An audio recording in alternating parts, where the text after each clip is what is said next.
It is unclear the exact reasons for his being picked up, but information we have indicates that it's in relation to some comments he's been making in the public space. We understand now that he's currently still at the Accra Press Center with the security officials because there's been an exchange of words and there's a resistance of this arrest or this picking up by the security officials of Koku Anyidoho. Now, Mr. Anyidoho was at a news conference organized by a group of individuals, including political parties, gearing up to hold a demonstration tomorrow, that is on Wednesday morning, against the U.S.-Ghana Defense Cooperation Agreement, among other things. Now, we'll be getting more information for you on this matter, but the news as it happens and as we know it is that Koku Anyidoho is currently being picked up by security officials at the Accra Press Center. We understand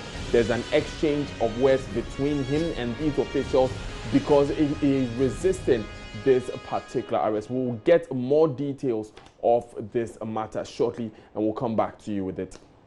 Johnson Nketiah himself, as he confirmed, because he was still in there, the press conference was still ongoing. They realized what was happening, rushed out, and then started questioning what was happening. Koku Anyidoho first was arrested and put in the four-wheel drive in the back seat, was about to be driven off to the police headquarters, but the exchanges led to the point where the police or the CID officers agreed that the best thing to do, because I think he has said, I'm going to make myself available. And so there's no need for you to drive me against my will. I'm going to walk to the CID headquarters. We, by the way, just very close, almost a mile. Yeah, to the police headquarters from the press center. Then the CID officers agreed that okay, and by this time, the police officers had arrived with arms, just to control crowd.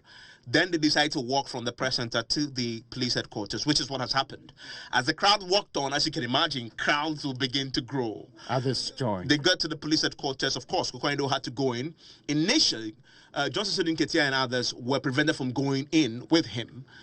Somehow, they negotiated that they had gone in now. The crowd had still, and as you can imagine, it's still growing right now. That's why I was asking him, what does he want to say to the crowd? Because there are public other issues involved with this.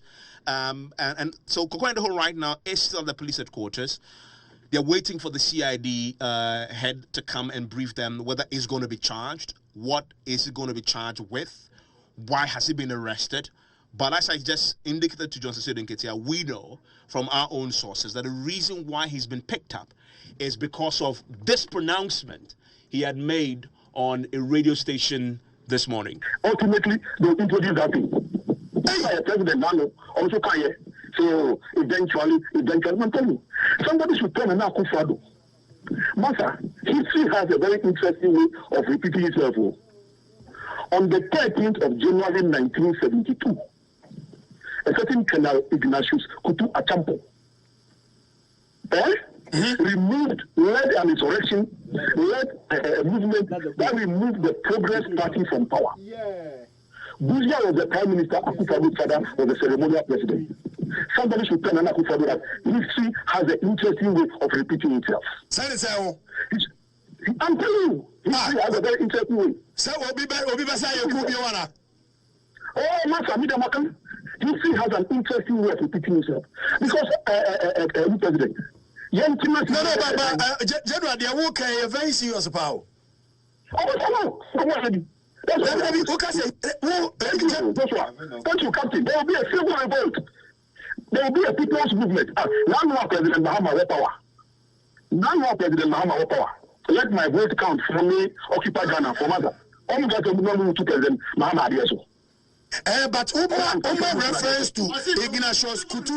Oh, Joshua Kabadian. Oma reference to Ignatius Kutu Achampo. Say Obabe 2 a year Akufo-Addo papa. And Buzia. Say history will repeat itself. And no name civil revoke. Civil revoke, that's what. And no name civil revoke. General Pacha, one in Are you President? Yay.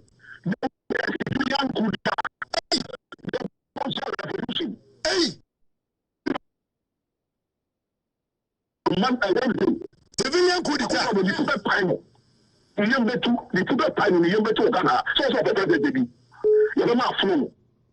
Okay, so if you're just joining us, that is the pronouncement that has landed Koku in some trouble this afternoon. And if you're wondering in English what he was saying there, he was talking about, he gives a certain historical background. And just briefly, Raymond, what is that historical background he refers to? So he talks about what happened when, current president, his father was... Hold on for me quickly. I want to go to the phone lines now because I've just been told that we have the national youth organizer of the NPP on the line with us. Samuel could remember that he had issued a statement condemning the comments you just had there. Thank you very much, Mr. Uku, for your time. I think we've lost him. Hello, Mr. Uku. Okay, he's still on with us. He's still on the line with us. Hello, Mr. Uku, can you hear me? Yes, I can hear you. Fantastic. So you issued a statement condemning the statements that Koku made, but Koku will argue, I'm pretty sure, and those who support that kind of view, that he simply said a civilian coup d'etat. What's wrong with that? Well, first of all, let me say the New Patriotic Party this afternoon, as you said, we've issued a statement and we've condemned in its strongest terms the reckless statements made by the Deputy General Secretary of the NDC. We believe that those comments were motivated by hate, motivated by complete disrespect for the underpinnings and for the principles and the tenets of democracy and the rule of law. And if you say that those comments, he can run away with it because he said there will be a civilian coup. What happened to the Buzia regime was not a civilian coup d'etat. What happened to the overthrow of the then President Akufo-Addo was not a civilian coup d'etat. So you cannot compare these reckless statements and for him to also have deep roots within it and within the assembly. For us as a party, we will aggressively and boldly defend the government that we have. We won a clear mandate in December 2016.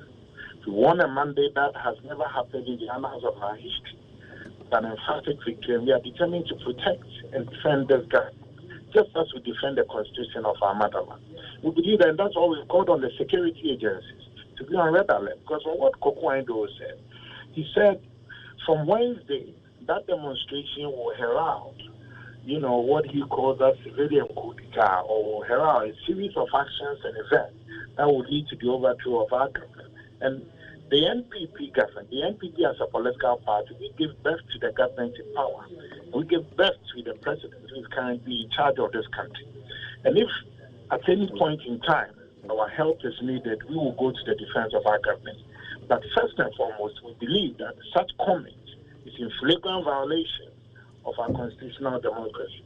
And that is why this afternoon we've issued a strong statement.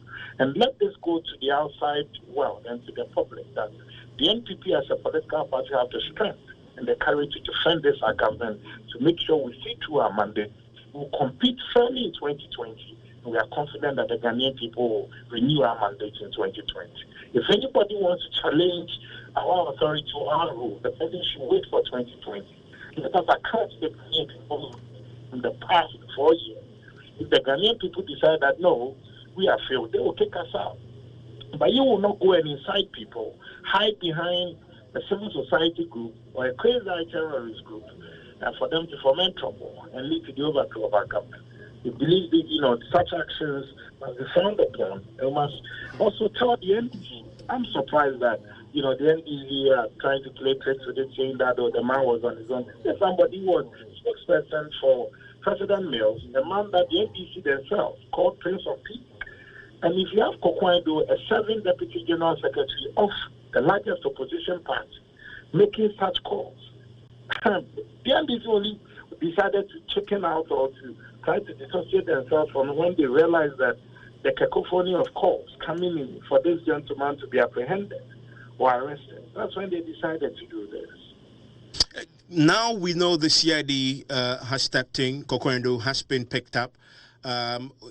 It's something that your party clearly backs and supports, because that's what you were calling for? Our party, we have called on the security to be on red alert, to be on wild alert, and for them to be able to read in between the lines, because this is somebody, I'm sad, because Koku father, the retired General Anyidoho, In his book, Guns Over Rwanda, recalls how some of these painful atrocities were meted out to Rwandese. And if you have this gentleman in this day and age of our democracy, a son of a military couple, asking that the constitution of our country should be overthrown. So as a party, we will not dictate to the security agencies what they will do. We will not dictate to them who they should pick or they should not pick. But what we are asking them to do is to act in defense of our democracy and in defense of our rule of law. For those who are critics of our modern day democracy, I have a word for them from Winston Churchill. He said, in the absence of anything good, the worst is accepted to be the best. At this point in time of our lifetime as a country, democracy is the way to go. We've had a checkered history of, of all these military takeovers, and that has landed us nowhere. And we are determined as a party to offer that useful lesson to Koku and the NDC that we will not let Ghana slide the path that they want it to slide. And very quickly, your reaction to the action taken this afternoon by the CID? Well, we believe that they've acted without being prompted. They've acted in defense of our constitution, and they've acted in defense of our democracy. Nobody wants to see bodies littered on the streets. Nobody wants to see another uprising that would lead to women and children being disadvantaged and not knowing where to go. Koku don't want a Syria. We don't want Syria in Ghana. We watch the television and news items happening and the scourge of war through the eyes, bullets through people's heads. And that's what you are wishing for our country's democracy. No. I think that what the CID have done, we will not dictate to them what they should do. But what we can say as a party is that nobody should underestimate our strength to defend our government. That's what we have in defense of our democracy. We waited for the NDC to finish their first term, whatever means they got their mandate renewed for a second term. We waited for 8 years for them to take us through a painful, nightmarish experience without at any point in time asking for a civil disobedience to lead to their overthrow. We never did that. We still waited and believed in the sanctity of the ballot box and believing that that is the only box that can determine the future of our country. Even at extreme provocation, we still held our guard and said that our nation's interests must be put first. And that's the kind of statement we want to hear from the NDC's Deputy General Secretary and the leadership of the NDC. And I want President Mahama, as former leader of our country, in whom Koku was doing all this for. You have seen President Mahama because if you listen to recent comments of Koku, it's more or less trying to prepare the ground. And then you always have the former president also feeding into the narrative that things are bad, attacking clergy. Koku will attack clergy. The President Mahama will attack clergy. To attack civil society. President Mahama will attack civil society. So it looks like the whole thing is like a nicely orchestrated agenda. But, and we will say it and say it again, nobody should underestimate the strength of us, the political party, called the New Patriotic Party. And we will not sit down for what happened to Prime Minister Buzia of our tradition to be meted out to the Akufo-Addo government. Thank you very much. That's the youth organizer of the party. Let's quickly go back to the CID headquarters. Let's bring in my colleague Joseph Akable, who's on the line with us from there. Joseph, what is happening now at the police headquarters? I'm imagining the crowds would have increased in size since the last time we spoke. Hello, Joseph.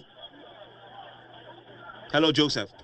Let's get Joseph's attention, and we a lot more of our reporters are on this as well. We're trying to see what we can get, and from within the CID headquarters itself. We heard from Johnson Nketiah earlier, who was there, who told us that Mr. Anyidoho is in good health. There's nothing wrong with him. He's just simply waiting for the CID head to brief them why they've been invited to the CID headquarters. Joseph, meanwhile, is there for us. Hello, Joseph. Hello, Joseph. Let's get Joseph to speak to us on what is happening there. In the meantime, if you're just joining us, the breaking news story this hour, the Deputy General Secretary of the NDC, Koku Anyidoho, has been arrested by the police. Our reporter was there when it happened. The CID officer who first approached him told him that he's under arrest. The questions were asked why. and well, in essence, the NDC officials are challenged that Koku cannot be arrested without a warrant. The officer explained that they did not require an arrest warrant to pick him up, which is then culminated into Koku himself agreeing to walk all the way from the press center to the police headquarters, which is just about a mile, to answer questions. Let's go back to Joseph. Hello, Joseph. That number has increased a bit. I mean, you have a little around 75 people who are currently standing right in front of the CID headquarters. Quite a number of them are also in the median, the middle of the road where you have the pedestrian walk. They are also standing there. They are onlookers who have come to pitch camp and also monitor what is happening here. For the supporters who are gathered here, they are simply saying that they have no intention of moving from this particular place until they hear from their leaders who they know, as has been communicated to them by persons who are gathered here, that they are engaging them inside the CID headquarters. Earlier, you recall I had mentioned that there's a bit of traffic in front of the CID headquarters. It's a two-lane road with another lane that passes right in front of the CID headquarters. Now, that vehicular flow, in terms of the vehicles movement, is going on now because the CID officers have succeeded in opening the gates for the vehicles that were heading into the CID headquarters to be allowed in. Apart from that, they succeeded in moving the crowd from the main entrance. So now, all those who are gathered in front of the CID headquarters, they don't have access to the road that enters the CID headquarters directly. Hence, they are pitched camp at the gate, which is about 50 meters right from the main road.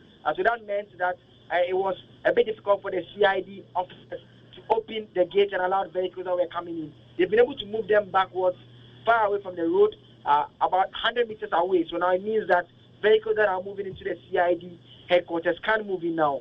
The other issue has to do with vehicles that are moving away from the CID headquarters towards the Dutch embassy and other places. Those vehicles can now move because the officers have succeeded in clearing that path and moving them of individuals and other vehicles that were parked at that point. I'm trying to move a bit over to the other end because that is where you have quite a number of people stationed currently. The officers, like I stated, are wielding their weapons and they are simply saying that they are not going to allow anyone move closer to the CID. Just to give us, Joseph. Hello, Joseph. Just to give us. They will release them. They will release them. But your leaders are in. Should I not put you to rest? I mean, your leaders, your party chairman, your general secretary, they are in engaging them. You should be patient. I've realized that you are agitated, you are engaging the officers. Yes. They are no officers. Who told you they are officers? We know them. They are no officers. That is fine. But the point I'm making is that your leaders are inside engaging the officers of the CID. Should that not make you calm enough? I can't calm until I see them. I see them with my naked eyes.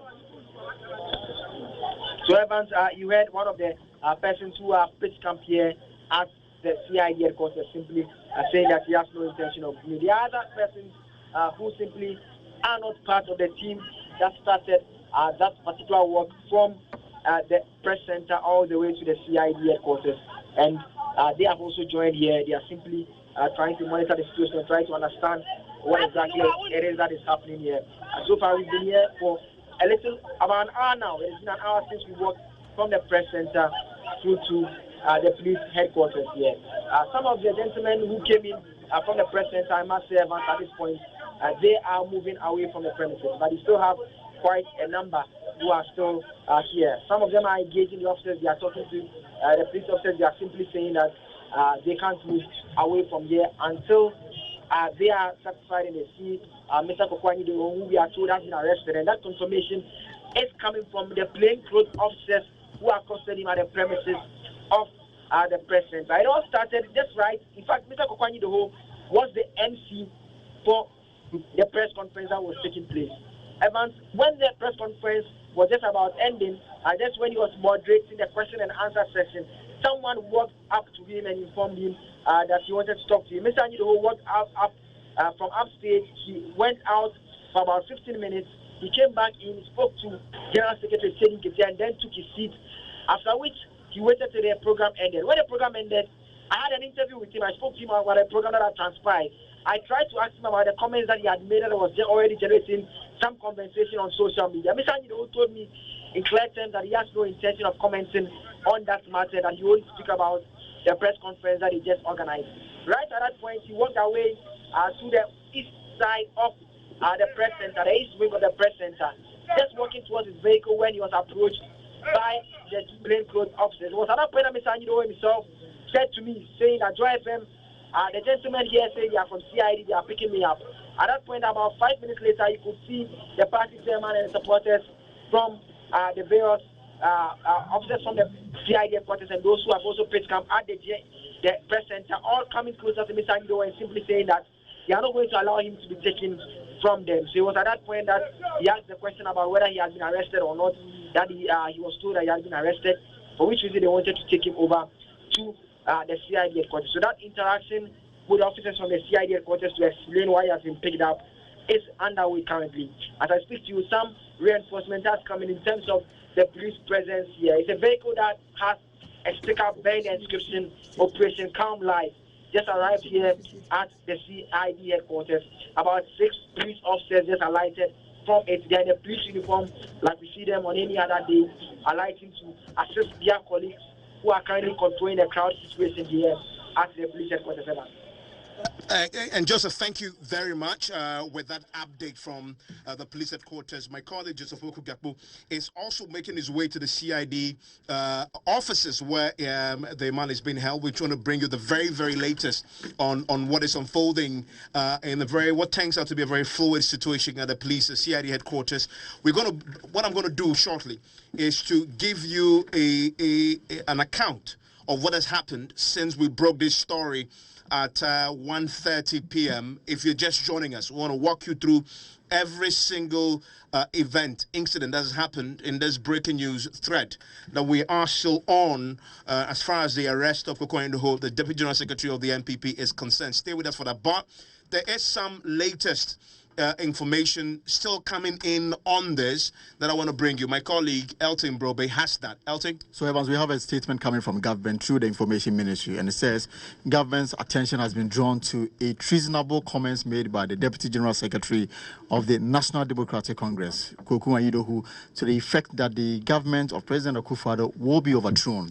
Government also takes note of the statement made by the General Secretary of the NDC, Nketiah, that disassociates the party from Koku Anyidoho's statement. Government is, however, concerned that the NDC does not condemn the treasonable comments of Anyidoho. We find the NDC's reluctance to condemn Anyidoho as particularly disturbing because Anyidoho alleges that the coup d'etat is starting on Wednesday. And we know that the demonstration on Wednesday has the full endorsement of the NDC. It is therefore important that the NDC demonstrates its commitment to democratic governance by showing that the Wednesday demonstration is not a smokescreen for fomenting insurrection, as Anyidoho claims. We therefore call on the NDC to show its commitment to democratic governance by condemning unreservedly the treasonable comments of its Deputy General Secretary. Government assures the citizens that they will take appropriate steps within the bounds of the law to protect the security of the citizens. This is signed by the Information Minister on behalf of government, Mustafa Abdul Hamid. It's interesting that the government is calling the comments treasonable. Yeah. And so that lifts the bar very, very high because treason is not a joke. And so government describes that treasonable, raising the bar very, very high. And the point to note, though, is when we spoke to the Deputy General Secretary of the party, the General Secretary himself, Nketiah, I asked him about what the party's position is on the comments. And understandably, he says he's in crisis. And so he doesn't want to comment about that because he's trying to deal with the Koku Anyidoho arrest. But we know that he had commented elsewhere. The understanding we have is that the party dissociated itself through that particular one, and government admits that, but he didn't condemn that particular comment. And that's why the statement from government is also complaining about this particular one, that they saw a difference in dissociation, but not condemnation of the comments from Mr. Koku Anyidoho by the substantive General Secretary in the very person of Johnson Nketiah. And I want to go to Joseph Opoku-Gakpo, who is now well positioned to speak to us right now. Hello, Joseph. Hello, Joseph. Hello, Joseph. Hello, Evan. Yes, what can you report? Okay, so the little detail that I've been able to gather is that he's right here at the CID headquarters. I climbed up a while ago to the 4th floor, where I'm told that it's in one of the offices there that he's being.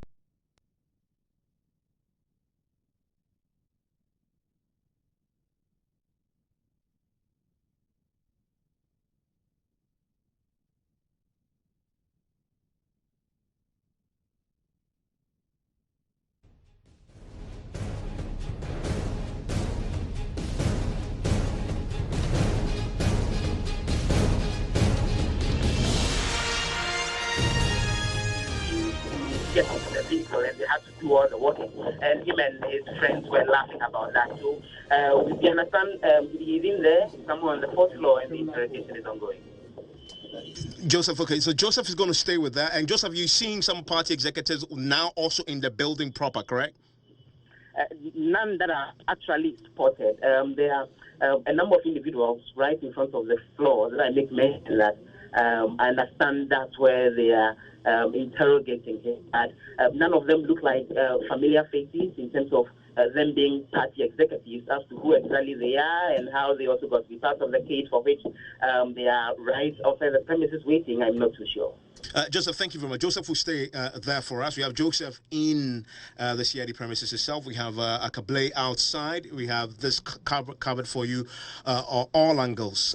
This is where you want to stay. But now that we look at this, as far as Ghana is concerned, the comments are treasonable. It raises the bar very high, and you have it's a very serious offence. Certainly, Article 3.3 of the Constitution says that any person who in A by himself or in concert with others by any violent or other unlawful means suspends or overthrows or abrogates this Constitution or any part of it, attempt to do so, or aids and abets in any manner any person referred to in paragraph A of this particular clause commits the offense of high treason and shall upon conviction be sentenced to death. And that is what the Constitution say about the treason. In fact, if you take the criminal code itself, it also has some interesting provisions on that. If section 180, it says in 1, whoever commits treason shall be liable to suffer death, and also says for the purposes of this section, treason shall have the meaning assigned to it by the clause in the Constitution I just read to you, and that's Article 3.3, and splits a person who is not a citizen of Ghana shall not be punishable under this section for anything done outside Ghana, but a citizen of Ghana may be tried and punished for an offense under this section, whether committed or whenever or whoever committed. Now, if you're just joining us as we wrap up the coverage this time, because you're going to stay on this all day until we know what happens, whether Koku is actually charged with treason, as government is calling it, or something else, we'll tell you. You want to stay with us because this is where you will hear it first. But let me go through what has happened since 1:30 or just after 1 p.m. We got word that Koku, was there's an APP out for him for his arrest. And subsequently we heard that CID had dispatched men to the press center, the GJA press center, that's the Ghana Journalists Association press center, because there was a press conference underway there being addressed by executives of the NDC, including Nketiah, the General Secretary of the party, also including Koku himself, who was the MC for that occasion. The national chairman of the party was also there, and other executives. In fact, he also had representatives from other political parties, the APC and the PNC, notably. Now, while the press conference was going on, the plainclothes CID officers were stationed, looking for the appropriate time to effect that arrest. Immediately, Koku had left, had moved away from the room where the press conference was happening. He was picked up. In fact, initially he was picked up and put behind a four-wheel drive, about to be driven off to the police headquarters. Then the attention of the other executives who were then inside the press center was alerted to what was happening outside. They rushed out, and as you can imagine, the party supporters who were also there rushed on to the police officers, who by then had reinforcement, they were armed, etc. And we've seen the pictures. Fully armed officers were deployed to the press center. Then a conversation ensued. You can even call it a scuffle, where the NDC officials were questioning the CID, the basis for the arrest. In fact, they demanded an arrest warrant, to which the CID officers explained they didn't require one to arrest him. Then Koku Anyidoho himself explained, and in fact, with the insistence of Johnson Nketiah, that they are ready to sort of avail themselves, and so there was no need for a forceful arrest, and that they are ready to walk all the way from the press center to the police headquarters if the CID officers will allow. The CID officers agreed, and the walk began from the press center to the CID headquarters, which is some 600, 500 meters away, almost a mile. They walked to the CID headquarters. Anyidoho was ushered in. Executives were allowed outside. They negotiated their way inside. By this time, the crowd was gathering outside. The police then had to control the crowd outside. Inside, we spoke to the Johnson Nketiah here as part of this breaking news story, who confirmed that Mr. Anyidoho has not been charged with anything yet. They haven't been told the real reason why he's been arrested yet. Koku Anyidoho was in good spirits. He was waiting for a briefing from the head of the CID, and that once they get the briefing, then they will know what to do. Meanwhile, we had been told that the reason why Koku Anyidoho had been arrested relates to comments he had made earlier in the day on some radio stations. This exactly is a comment. Ultimately, they introduce that thing. President Nano also can hear. So eventually, I'm telling you, somebody should tell me now, Akufo-Addo. Master, history has a very interesting way of repeating itself. On the 13th of January 1972, a certain Colonel Ignatius Kutu Achampo removed, led an insurrection, led a movement that removed the Progress Party from power. Buzia was the Prime Minister, Akufo-Addo's father was the ceremonial president. Somebody should tell Akufo-Addo that history has an interesting way of repeating itself.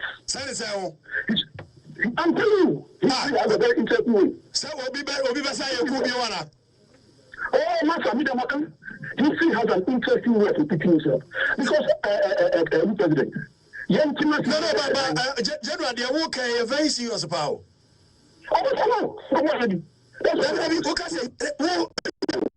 Thank you, Captain. There will be a civil revolt. There will be a people's movement. Now, President Mahama will power. Now, President Mahama will power. Let my vote count for me, occupy Ghana, for mother. Only that will move to President Mahama Adieso. But Uma reference to Ignatius Kutu. Oh, Joshua Kambadia, Family Majima. Uma reference to Ignatius Kutu a champion. If numbers begin to increase here, we may be forced to use for maybe those people are not coming here because of you.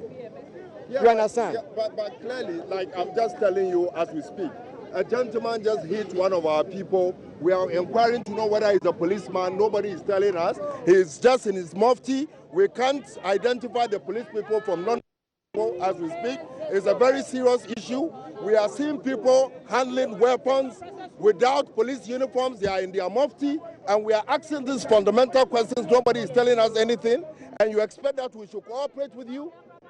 Those are the fundamental things we are asking. Just clearly distinguish to us, these are the police people. We know police people should have tags, especially when you are in such operations. We are seeing people without police uniform. One moment. I will attend to him. It is very important we support each other. NDC people are law-abiding people. We've not done anything wrong here. We will continue to stand here and do things that are right. We will not do anything wrong. So we expect cooperation also from you, the police people. Please. I hope I'm now hearing from you cooperation. Yes. So if you cooperate, then we are.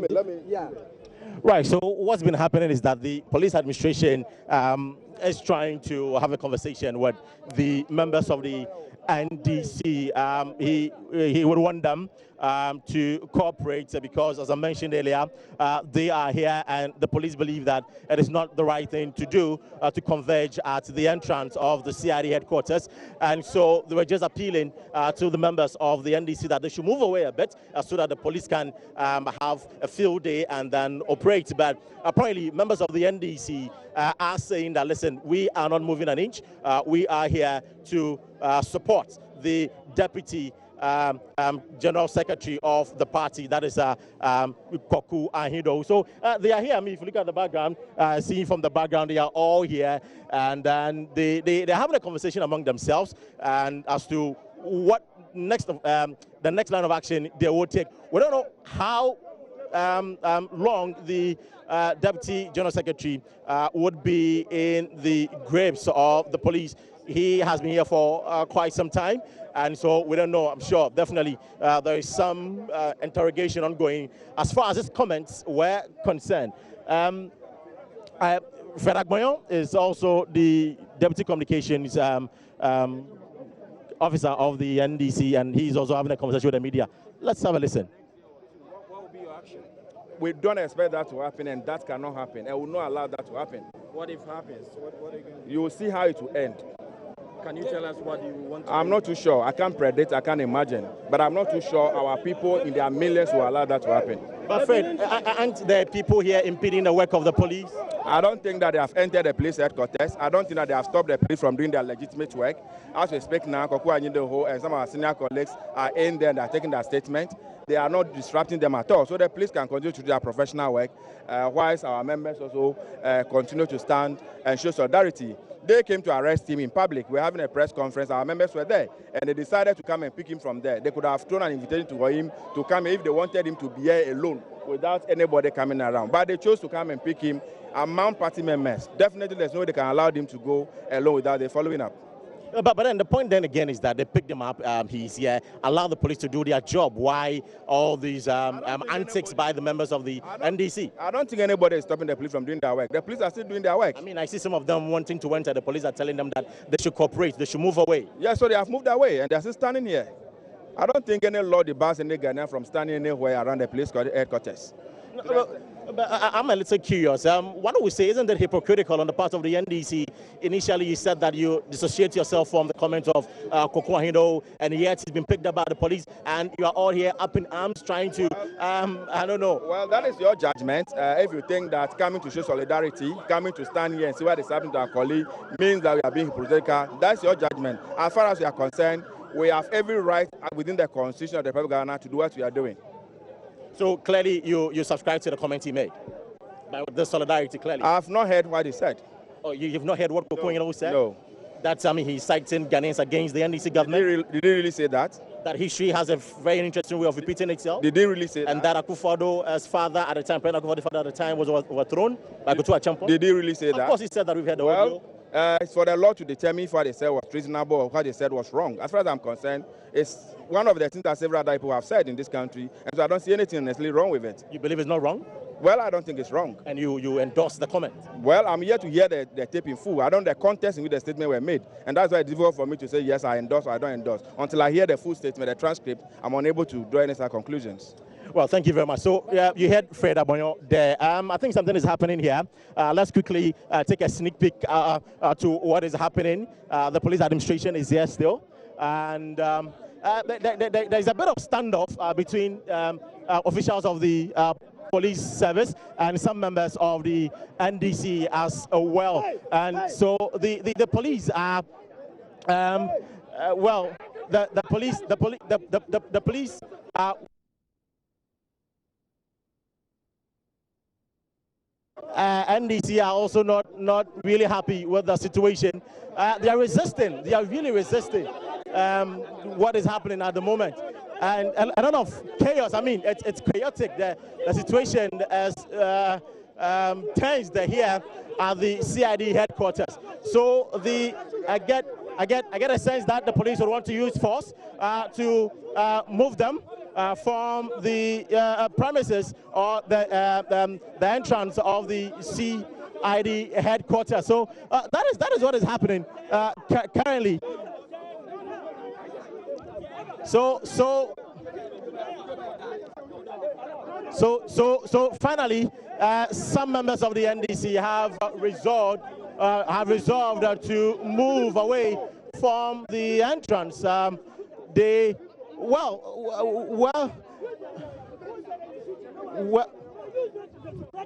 Well, so there's an allegation that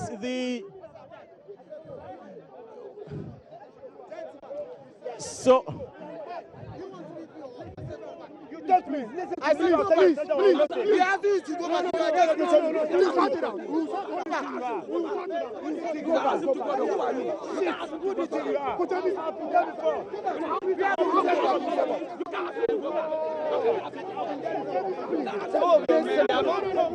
Well, so clearly confusion here at the CID headquarters. The members of the NDC are not willing to move.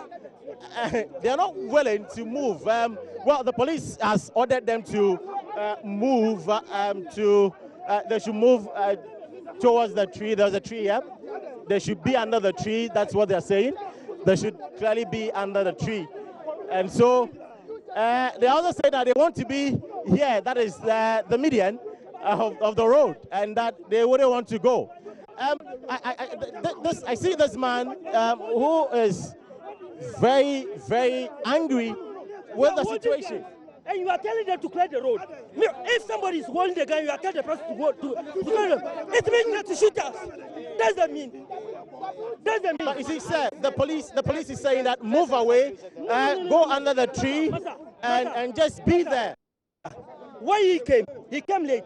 I was here with everything. Okay, I hear. I just see a presidential candidate of the NDC, that is a slight here. Who is here? There's Sylvester Mensah, who just joined. And thank you very much for your time, and thank you for speaking to JoyNews. I want to find out from you. I mean, Koku Anyidoho has been picked up by the police. Clearly, what are your thoughts on those issues at the moment? I think that we need to demonstrate political tolerance in this country.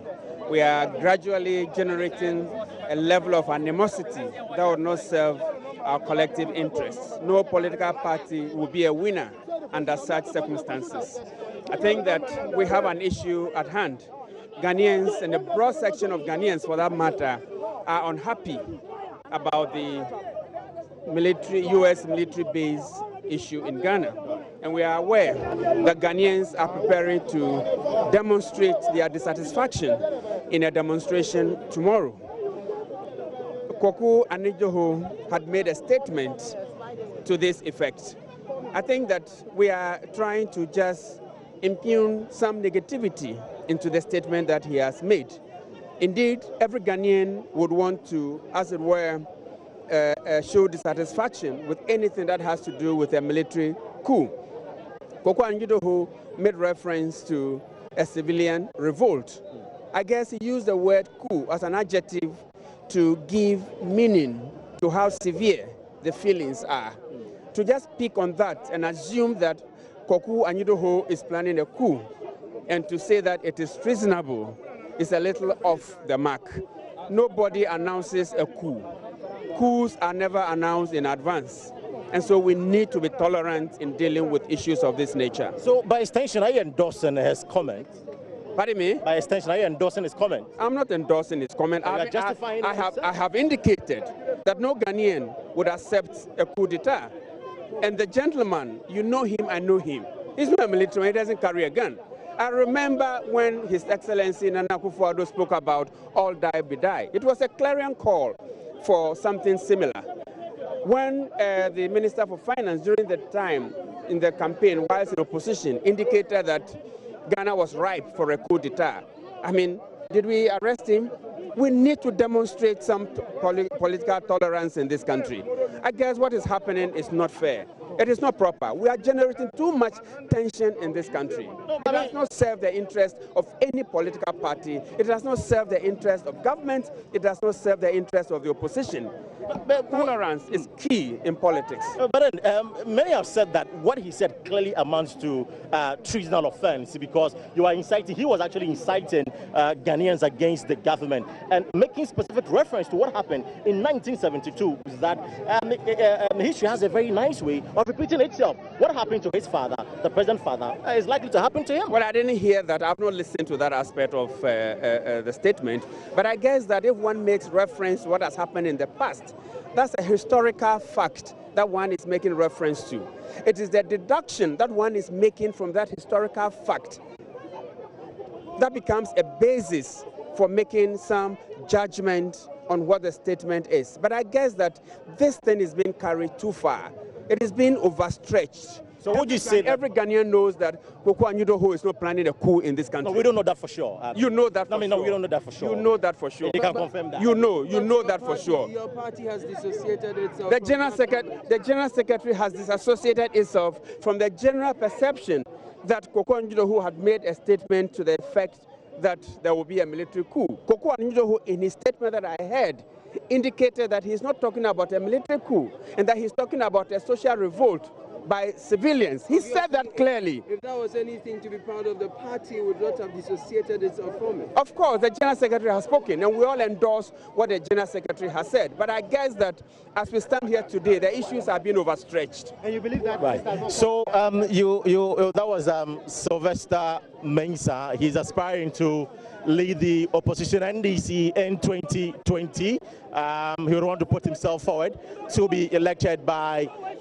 the supporters of the party, and he clearly has stated that we are overstretching the matter, and that Koku Anyidoho, as he knows him, is not a man capable of planning or plotting coup d'etat in the country. So he was just making those statements in context and not necessarily as in meant what he said. So we're here to stand with Koku, and he believes at the end of the day he will go scot-free. So these are the words of Sly Mensah, who is aspiring to become presidential, or I should say, I mean, the presidential candidate for the opposition NDC come 2020. It appears to be that, well, there seems to be some level of peace here. I think the police has been able to calm the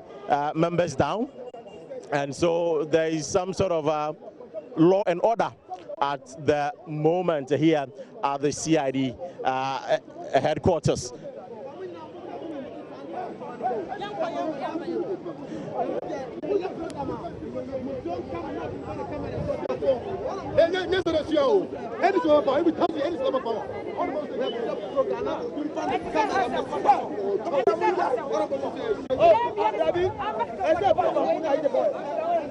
Yeah.